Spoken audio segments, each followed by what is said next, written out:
Hello, for those of you who don't know me, I'm Doug Hammer. And when Victor Steve asked me to do this, one of the things I thought of was how I could show through Jordan's situation how his faith and the support from the people at Trinity have had such a positive impact in his life. So I'd like to take this opportunity to share that with you guys. For those of you who don't know, our son Jordan, who is also called Jay, has a neuromuscular disease called Friedreich's ataxia. It's an awful condition. It affects any muscular movements in your body, including your heart. Jay was born 31 years ago, diagnosed at age 9, and has been confined to a wheelchair, unfortunately, since he was 15.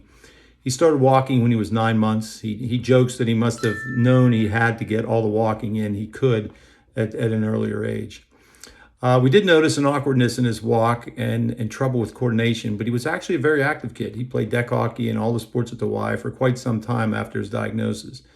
But because Friedreich's is a degenerative disease, it continues to progress. He first lost his ability to walk, then lost the use of his hands, then his speech became unclear, and more recently, he's been unable to see or see clearly and to taste. So this debilitating disease pretty much it makes him rely on others like 24/7. Fortunately, though, his mind is sharp and his sense of humor and faith is totally unwavering. His Trinity life started when he was baptized by Pastor Parati. He attended Sunday school, learned all the books of the Bible from Ron Vonecker. His goofing off in confirmation class with his friends and getting me called into the council meeting to address it was what led me to decide to teach the confirmation class. So he was also able to attend the Gettysburg, D.C., and New Orleans trips with the youth group, and actually spent 2 weeks straight at Camp Lutherland one year. I remember the strong support of his friends like Levi and Jeremy and everyone on those trips as he transitioned from running along beside them to having them push him in his wheelchair. Quite dangerously at times, I might add. Jay never got a chance to acolyte, and he always joked with his sense of humor, "You don't want me handling fire." As he got older and the disease left him weaker and more dependent on others, his faith only got stronger, always thinking positive and telling us, God's got this. He loves going to church and insists to be there, regardless of how he may be feeling, or what a chore it is to get there sometimes. He also listens to another Joel Osteen, on a daily podcast throughout the week, and he has us read from daily devotional books when he gets up and before he goes to sleep. Although Jay's faith is something Jenny and I have been blessed with and proudly admire, we know that could not all be possible without the love, the prayers, and support he's received from his family, friends, and the people here at Trinity. There's been a constant outpour of love and support from all the pastors and vicars and many, many members at Trinity, whether it was Pastor Joel just losing to him at Words and Friends or Vicar Steve talking to him about the Steelers or the Penguins. The cards from Linda, Paula, Pat, Ginger, Grace, and all the women of church that we jokingly refer to as his harem.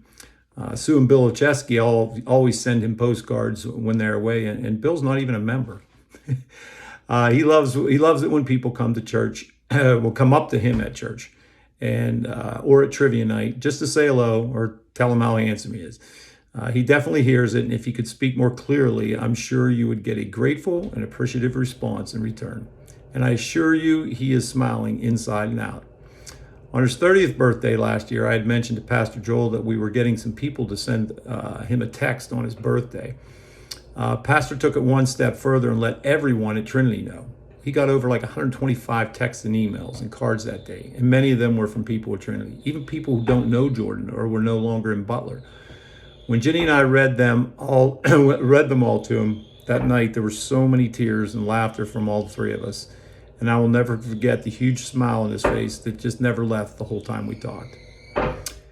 Jay's been at the top of the prayer list for a record number of weeks, and I've often thought about asking him to be moved to a different spot, but somehow, in some small way, I think hearing his name said first every week has helped him through this too. So when you think of Jordan, see him at church, or include him in your prayers, please know that your prayers have been answered many times over.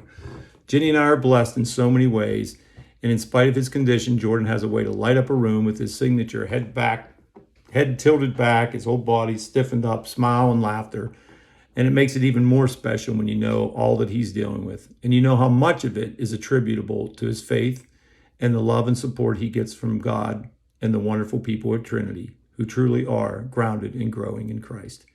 Thanks for taking the time to listen, and keep the faith.